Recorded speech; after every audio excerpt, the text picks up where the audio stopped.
हम bank account open करते हैं क्या सोच के कि हमारे नियरेस्ट ब्रांच कौन सी है, नियरेस्ट बैंक कौन सा है, हमें प्रॉब्लम नहीं आए।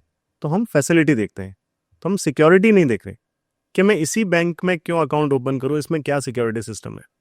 तो माइंडसेट का ही प्रॉब्लम है, शुरू यहीं से हो रहा है कि आपका माइंडसेट कितना है, कैसा है। तो आपको जब बैंक अकाउंट आप ओपन कर रहे हो तो बैंक अकाउंट में आप नेट बैंकिंग में जाओगे, नेट बैंकिंग में जाके आप अपने कार्ड के सेटिंग्स में जाओगे, वहाँ ऑप्शन होता है domestic and international transaction. Correct. तो पहली बात, इंटरनेशनल ट्रांजेक्शन सबको अपने डिसेबल करके रखने चाहिए, 24/7 डिसेबल करके रखो। कभी आपको रिक्वायरमेंट है किसी फॉरेन गेटवे पे पेमेंट कर रहे हो तो ऑन किया और पेमेंट कर दिया। It will hardly take 1 to 2 minutes. जितना लॉगिन करके उसको ऑन या ऑफ करने में टाइम लगेगा उतना ही टाइम लगेगा आपको, मुश्किल से आपको 1 मिनट लगेगा। इंटरनेशनल ट्रैवल कर रहे हो तो उसको ऑन कर लेना उस टाइम पे, पर जब कार्ड यूज करो तब ऑन करके यूज करना, फिर उसके बाद वापस से ऑफ भी करना है। ठीक है, तो इंटरनेशनल सबको ऑफ रखना है।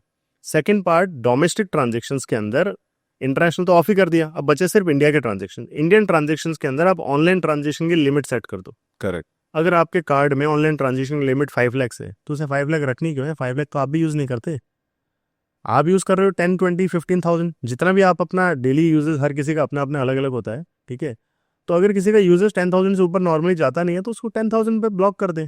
किस दिन 10,000 से ऊपर 20,000 का पेमेंट करना हुआ या 30,000 का, किसी का जाके इंक्रीज करो पेमेंट करो, वापस डिक्रीज कर दो। तो इससे आप ये कर सकते हो कि कल को कभी लॉस हुआ तो आप लॉस को बहुत मिनिमाइज कर रहे हो। ठीक है, 10,000 के अंदर का लॉस हुआ तो आपको इतना पेन नहीं होगा जितना 10 लाख जाने पे या 3 लाख जाने पे होगा। ठीक है, this is one. Second, tap and पे का ऑप्शन होता है कार्ड पे, कि आपने कार्ड टैप एंड पे कर दिया तो जब आप उसको कार्ड हैंड ओवर कर रहे हो, वो कह रहा है कि मैं टच करके पेमेंट कर लेता हूँ, या आपने कार्ड बाहर निकाल के टच करके पेमेंट किया है, तो उसको स्वाइप या इंसर्ट कर लेगा तो क्या फर्क पड़ जाएगा? 2 सेकंड या 3 सेकंड एक्स्ट्रा लग जाएंगे, इतना सा फर्क पड़ रहा है, या 30 सेकंड एक्स्ट्रा लग जाएंगे। तो अगर आपको टैप एंड पे में कैसे कैसे फ्रॉड्स हो सकते हैं वो नहीं पता है तो आप टैप एंड पे के ऑप्शन को बंद कर दो आप नेट बैंकिंग में जाके। और ये सेम ही फीचर्स क्रेडिट कार्ड की ऐप में भी होते हैं। करेक्ट।